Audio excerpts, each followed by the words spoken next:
આ છે વિડીયોનો છેલ્લો અને ચોથો ભાગ, જેમાં આપણે જોશું વાઘા બોર્ડર, ગોલ્ડન ટેમ્પલ અને વૈષ્ણો દેવી માતાજીનું મંદિર.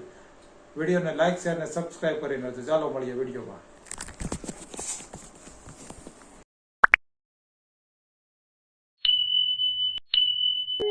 સ્વાગત છે મિત્રો ભાગ 4 ની અંદર. આપણો છેલ્લો ભાગ છે. સીધા આપણે પહોંચી ગયા છીએ પંજાબના વાઘા બોર્ડર ઉપર. બધા વેઇટ કરી રહ્યા છીએ પરેડ ચાલુ થવાને. તો ચાલો થોડી વારમાં જાશું પરેડ જોવા માટે.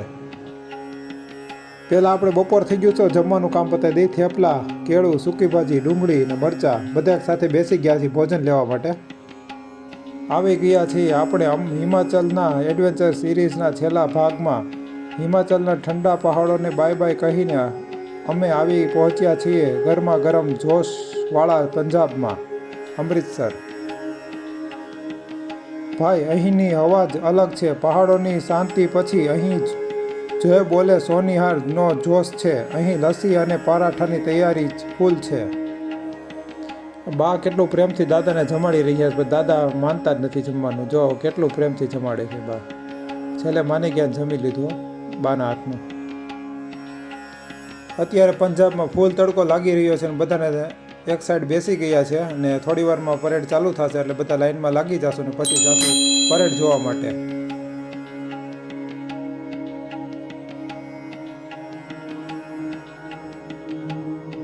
ઠંડીનો ખૂબ જ આનંદ માણ્યા બાદ હવે આપણે ગરમા ગરમ પંજાબની અંદર પહોંચી ગયા છીએ. ત્યાં તડકો પણ ખૂબ જ લાગી રહ્યો છે. બપોરનો સમય થયો છે ને થોડી વારમાં ગેટ ખુલશે એટલે આપણે જાશું પરેડ જોવા માટે. ને અહીંથી લાહોર માત્ર 23 કિલોમીટર દૂર છે, જે પાકિસ્તાનમાં આવેલું છે.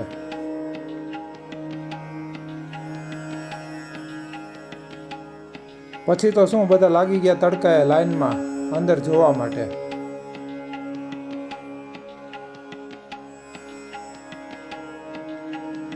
એક સાઈડ જેન્ટ્સની લાઈન છે ને એક સાઈડ લેડીઝની લાઈન છે. અમે પણ અહીંયા થોડી વારમાં પહોંચી ગયા છીએ ને લાઈનમાં લાગી ગયા છીએ અંદર જવા માટે. ગેટ ખુલે એટલે સીધા પહોંચી જઈએ અંદરની સાઈડ.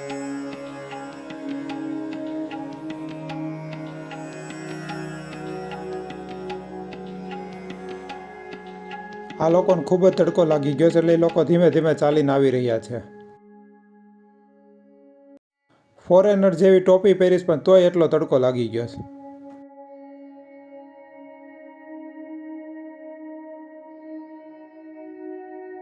હવે અમે પહોંચી ગયા છીએ અંદરની સાઈડ. હવે જગ્યા લઈને બેસી જશું. હવે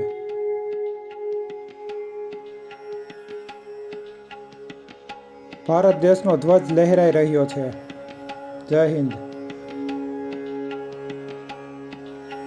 સામેની સાઈડ છે પાકિસ્તાનનો ગેટ. ત્યાં એ લોકોનો ધ્વજ લહેરાઈ રહ્યો છે.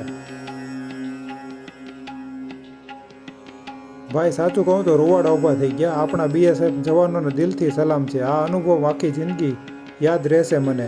ભારત માતા કી જય. પછી પડાવી આર્મીના જવાનો સાથે ફોટા. એ લોકોની હાઈટ પાસે આપણે તો ખૂબ નાના લાગ્યો.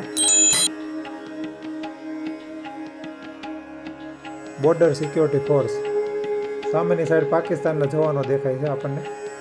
તે લોકો પાકિસ્તાનના જવાનો છે. બસ આ જોઈને હવે આપણે નીકળવાનું છે અમૃતસર જવા માટે. Golden temple. વાઘા બોર્ડરથી 30 કિલોમીટર દૂર અમૃતસર ગોલ્ડન ટેમ્પલ. ત્યાં આપણે પહોંચી ગયા છીએ. અહીં અંદર જતા પહેલાં માથું ઢાંકવું ફરજિયાત છે. એ શ્રદ્ધા અને સન્માનની નિશાની છે. અંદર જતા પહેલાં પગ પવિત્ર જળથી સાફ કરવાનો હોય છે. મન અને તન બંને શુદ્ધ કરીને ચાલો અંદર જઈએ.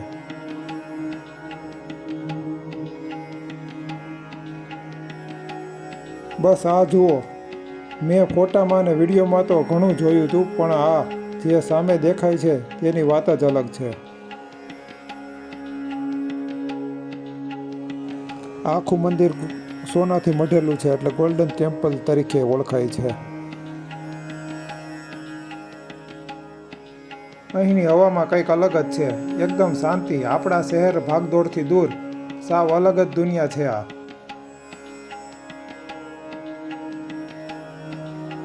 મંદિરની અંદર જ મોટું તળાવ છે. એની અંદર અલગ અલગ માછલીઓ તમને જોવા મળશે.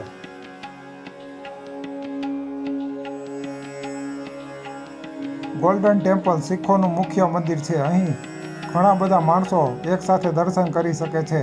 અહીં 2 થી 3 કલાકની ટાઈમ લાગે છે દર્શન કરવા માટે. તહેવાર ઉપર આવી ભીડ ડબલ થઈ જશે તો વાર પણ વધારે લાગી શકે છે.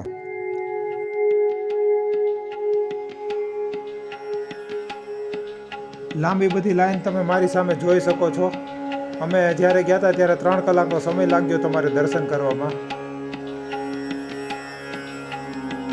ઘણી વખત આ મંદિરની અંદર ભજન કીર્તન પણ ચાલતા હોય છે, જેને સાંભળીને આપણો બધો થાક ઉતરી જાય છે.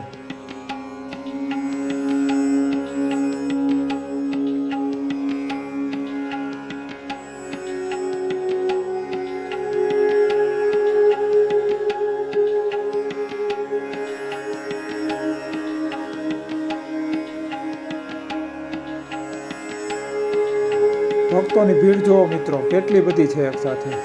આ પ્રસાદનો સ્વાદ અદ્ભુત છે. આટલો સ્વાદ કદાચ 5 સ્ટાર હોટલમાં પણ ના મળે, કારણ કે આમાં સેવા ભળેલી છે. મંદિરની અંદર ફોટોગ્રાફી વિડીયોગ્રાફી કરવાની મનાઈ છે.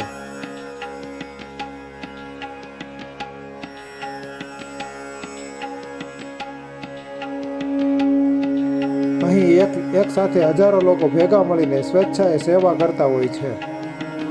મંદિરની અંદર દર્શન કરીને આવ્યા તેનો અદ્ભુત અનુભવ હું તમને શબ્દમાં કહી શકું તેમ નથી. જો જીવનમાં એકવાર તક મળે તો અહીં જરૂર આવજો. અહીં જેટલી શાંતિ તમને બીજે ક્યાંય નહીં મળે. હવે આપણે જવાનું છે અમૃતસરથી વૈષ્ણવ દેવી, જે 270 કિલોમીટર દૂર થાય છે અને પહોંચતા ઓછામાં ઓછી 7 કલાકથી 8 કલાકનો સમય લાગશે. તો સીધા પહોંચી ગયા વૈષ્ણવ દેવી. અહીં હેલિકોપ્ટર આકાશમાં ઉડવા લાગ્યા છે.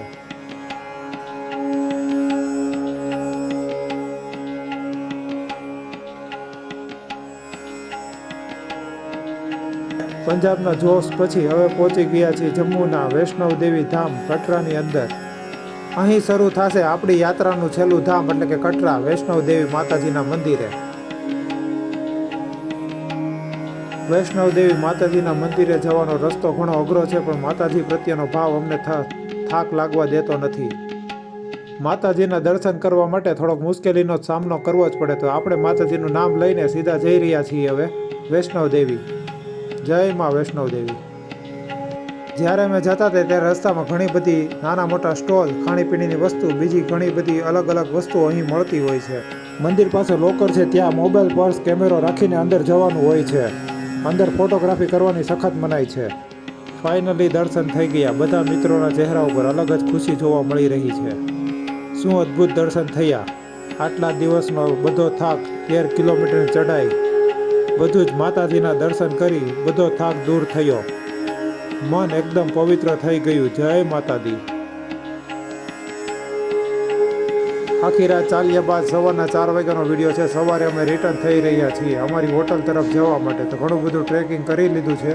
હવે નીચે ઉતરી રહ્યા છીએ. ઉપરથી વ્યૂ ખૂબ જ સુંદર આવી રહ્યું. આખું સિટી દેખાઈ રહ્યું છે. એક નાનકડી એવી ગુફાની અંદર માતાજીનું સ્થાનક છે, ત્યાં માતાજી બિરાજમાન છે.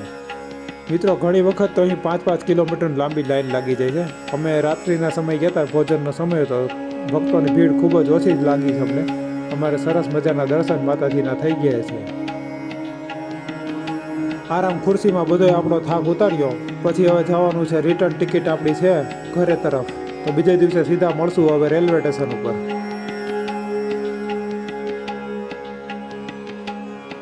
બધા મિત્રો પોતાની બેગ સાથે ટ્રેનની રાહ જોઈ રહ્યા છે.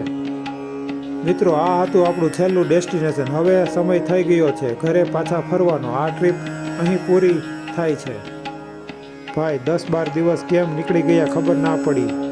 શિયાળાની ઠંડી, મનાલીનો બરફ, ધર્મશાળાની શાંતિ, ખજિયારનું સુંદરતા, વાઘા બોર્ડરનો જોશ અને છેલ્લે માતાના આશીર્વાદનું શું ટ્રીપ હતી.